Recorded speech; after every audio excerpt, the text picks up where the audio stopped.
हर हर महादेव। प्रिय दर्शकों, महाशिवरात्रि का पर्व शिव भक्तों के लिए बहुत महत्वपूर्ण होता है। शिव भक्त साल भर इस पवित्र उत्सव की राह देखते हैं। इस दिन समस्त संसार शिवमय हो जाता है। मनुष्य, पशु, पक्षी, दानव, देवता सभी भगवान शिव की भक्ति में तल्लीन हो जाते हैं। और इस साल महाशिवरात्रि 8 मार्च 2024 को है।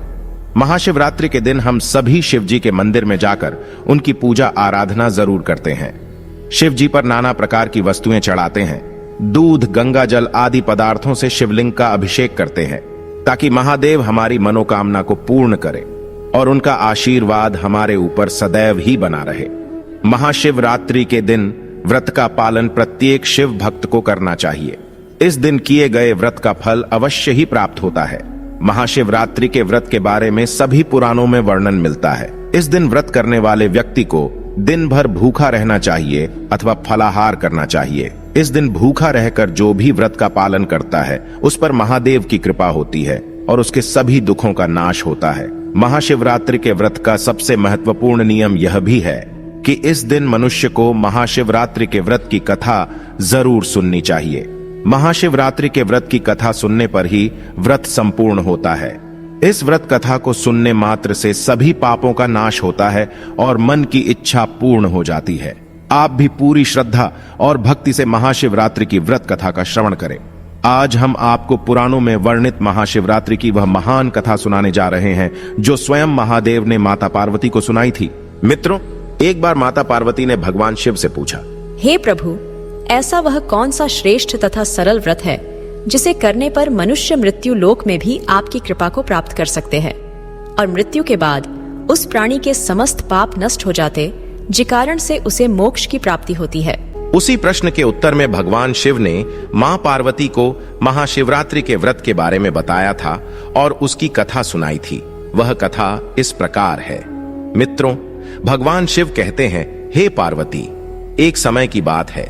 दूर किसी देश में चित्रभानु नामक एक शिकारी रहता था। वह दिन शिकार करके अपने कुटुंब का पालन पोषण करता था।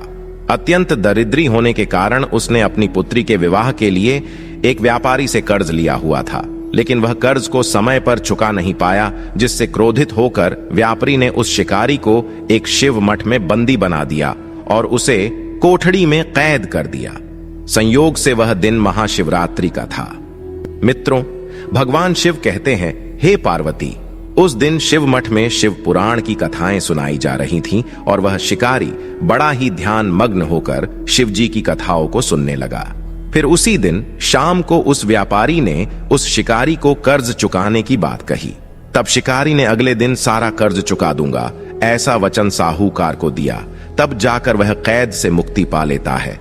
मित्रों, भगवान शिव कहते हैं, हे पार्वती, उसी समय वह जंगल में शिकार करने के लिए निकल गया ताकि वह शिकार कर उस प्राणियों के मांस, दांत तथा चमड़ियां बेचकर व्यापारी का सारा कर्ज चुका सके। वह बहुत समय तक जंगल में शिकार की तलाश में इधर उधर भटकता रहा। वह भूख प्यास से व्याकुल होने लगा और शिकार की तलाश में चलते चलते वह एक तालाब के किनारे बेल वृक्ष पर चढ़कर अपना पड़ाव बनाने लगा। मित्रों, भगवान शिव कहते हैं, हे पार्वती, उसी बेल वृक्ष के नीचे एक शिवलिंग था जो बिल्व पत्रों से ढका हुआ था और शिकारी इस बात से बिल्कुल अनजान था। फिर संध्या समय वह शिकारी स्वयं के छिपने के लिए पड़ाव बनाते बनाते उसने जो कुछ उस पेड़ की पत्तियां और टहनियां तोड़कर नीचे गिराई, वे संयोग से उस शिवलिंग पर जा गिरी। शिकार की राह देखता देखता वह बिल्व पेड़ से पत्ते तोड़ तोड़ कर शिवलिंग पर अनजाने में अर्पित करता गया। उसी दिन महाशिवरात्रि का दिन था और वह दिन भर भूखे प्यासे शिकारी का व्रत भी हो गया और शिवलिंग पर बेलपत्र भी चढ़ गए। इस तरह वह अनजाने में किए गए पुण्य का भागी बन गया और अभी रात्रि हो चुकी थी। मित्रों, भगवान शिव कहते हैं, हे पार्वती, रात्रि का एक पहर व्यतीत होने पर एक गर्भिणी हिरनी तालाब पर पानी पीने आई। तभी शिकारी ने धनुष पर तीर चढ़ाकर निशाना साधते हुए धनुष की डोर खींची। तभी अचानक से वह हिरनी बोली, हे शिकारी, मैं गर्भिणी हूँ, शीघ्र ही प्रसव कर बच्चे को जन्म दूंगी। अगर तुमने बाण चलाया तो तुम एक साथ 2 जीवों की हत्या करोगे और तुम्हें भ्रूण हत्या का पाप लगेगा। मैं अपने बच्चे को जन्म देकर शीघ्र ही लौट आऊंगी, तब तुम मेरा शिकार कर लेना। मित्रों, भगवान शिव कहते हैं, हे पार्वती, हिरनी की ऐसी विनय पूर्वक बातें सुन शिकारी का मन करुणा भाव से जाग गया और उसे हिरनी की बातें सच्ची लगी। तब उसने तुरंत प्रत्यंचा डीली कर दी और दूसरे ही क्षण वह हिरनी झाड़ियों में लुप्त हो गई। फिर कुछ समय के बाद एक और हिरनी उधर पानी पीने के लिए आती है। तब वह शिकारी बहुत खुश हुआ, अब तो शिकार मिल गया, यह सोच ही रहा था। हिरनी के समीप आने पर उसने धनुष पर बाण चढ़ाया। तब दूसरी हिरनी ने विनम्रता पूर्वक निवेदन किया, हे पारधी, मैं कुछ ही समय पहले ऋतु से निवृत्त हुई हूँ। मैं कामातुर विरहिणी हूँ और काम वासना की भाव से जाग उठी हूँ। मैं अपने पति की खोज में भटक रही हूँ। मैं शीघ्र ही अपने पति से मिलकर लौटकर वापस तुम्हारे पास आ जाऊंगी। मेरी तुमसे विनती है, तुम मेरा शिकार मत करो। मित्रों, भगवान शिव कहते हैं, हे पार्वती। फिर उस शिकारी का मन उस हिरनी की बातों से विचलित हो गया और उसने उसे भी जाने दिया। 2 बार अपने शिकार को उसने स्वयं खो दिया था। अब उसका माथा ठनका और वह चिंता में पड़ गया कि अगर मैं शिकार नहीं करूंगा तो खुद ही भूख के कारण मर जाऊंगा। मित्रों, अब रात्रि का आखिरी पहर बीत रहा था। तभी एक हिरनी अपने 2 बच्चों के साथ उसी तालाब पर पानी पीने के लिए आती है। तभी वह शिकारी सोचता है, वाह क्या बात है, यह कैसा दुर्लभ सुवर्ण अवसर आया है। और फिर से उसने धनुष पर तीर चढ़ाया।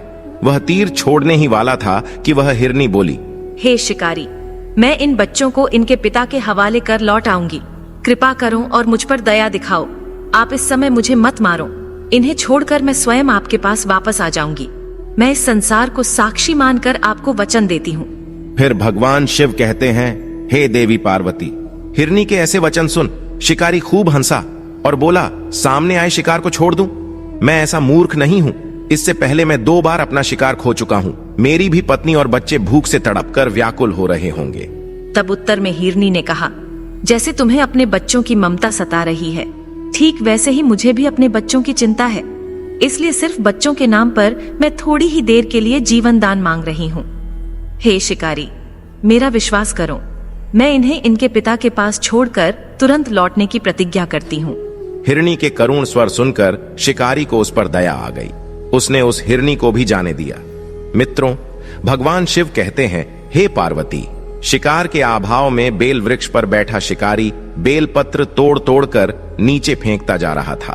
अब तो रात्रि समाप्त ही होने वाली थी और सूरज निकलने ही वाला था। तभी तो एक दृष्टपुष्ट बहुत बड़ा हिरण उसी झील के पास आता है। अब शिकारी ने सोच लिया कि इसका शिकार वह अवश्य ही करेगा। किंतु जब उस शिकारी की तनी प्रत्यंचा देखकर हिरण अत्यंत भावुक स्वर में बोला, हे शिकारी भाई, यदि तुमने मुझसे पहले आने वाली 3 हिरणों को तथा छोटे छोटे बच्चों को मार डाला है तो मुझे भी मारने में विलंब न करो, ताकि उनके वियोग में मुझे एक क्षण भी दुख न सहना पड़े। मैं उन्हीं हिरनियों का पति हूं। यदि तुमने उन्हें जीवन दान दिया है तो मुझे भी कुछ क्षण जीवन दान देने की कृपा करो। मैं उनसे मिलकर तुम्हारे सामने उपस्थित हो जाऊंगा। यह मेरा वचन है। हिरण की ऐसी बात सुनते ही शिकारी के सामने पूरी रात का घटना चक्र एकदम से घूमकर सामने दिखा तथा उसने वह सारी कथा उसी हिरण को सुना दी। तब उस हिरण ने कहा, हे शिकारी, मेरी 3 पत्नियां जिस प्रकार प्रतिज्ञाबद्ध होकर तथा तुम्हें वचन देकर गई हैं, मेरी मृत्यु से अपने धर्म का पालन नहीं कर पाएंगी। अतः जैसे तुमने उन्हें विश्वास पात्र मानकर छोड़ा है, वैसे ही मुझे भी जाने दो। मैं उन सब के साथ तुम्हारे सामने शीघ्र ही उपस्थित होता हूं। मित्रों, भगवान शिव कहते हैं, हे पार्वती, उपवास, रात्रि जागरण तथा शिवलिंग पर बेलपत्र चढ़ाने से शिकारी का हिंसक हृदय निर्मल हो गया था। उसमें भगवद शक्ति का वास हो गया था। धनुष तथा बाण उसके हाथ से सहज ही छूट गए। भगवान शिव की अनुकंपा से उसका हिंसक हृदय कारुणिक भावों से भर गया। वह अपने अतीत के कर्मों को याद करके पश्चाताप की ज्वाला में जलने लगा।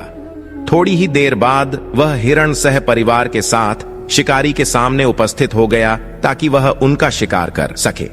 मित्रों, भगवान शिव कहते हैं, हे पार्वती, किंतु जंगली पशुओं की ऐसी सत्यता, सात्विकता एवं सामूहिक प्रेम भावना देखकर शिकारी को बड़ी ग्लानि हुई। उसकी आंखों से आंसुओं की धारा बहने लगी। उस हिरण के परिवार को न मारकर शिकारी ने अपने कठोर हृदय को जीव हिंसा से हटाकर सदा के लिए कोमल एवं दयालु बना लिया। मित्रों, भगवान शिव कहते हैं, हे पार्वती, देवलोक से समस्त देवता भी इस घटना को देख रहा था।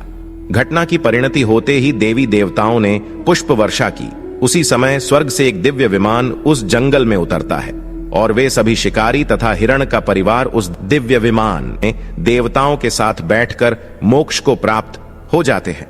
मित्रों, भगवान शिव कहते हैं, हे पार्वती, आज मैंने महाशिवरात्रि पावन कथा सुनाई है।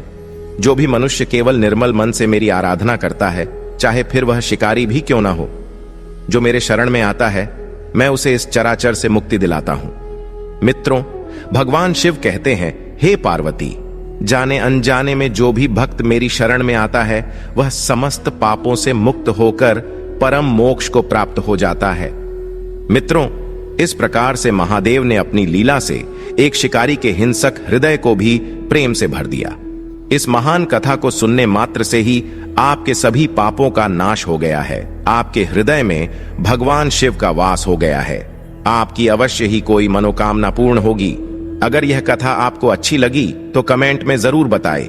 वीडियो को लाइक करें, परिवार के साथ शेयर करें और कमेंट में हर हर महादेव जरूर लिखें। साथ ही चैनल को सब्सक्राइब करें। आप सभी का धन्यवाद।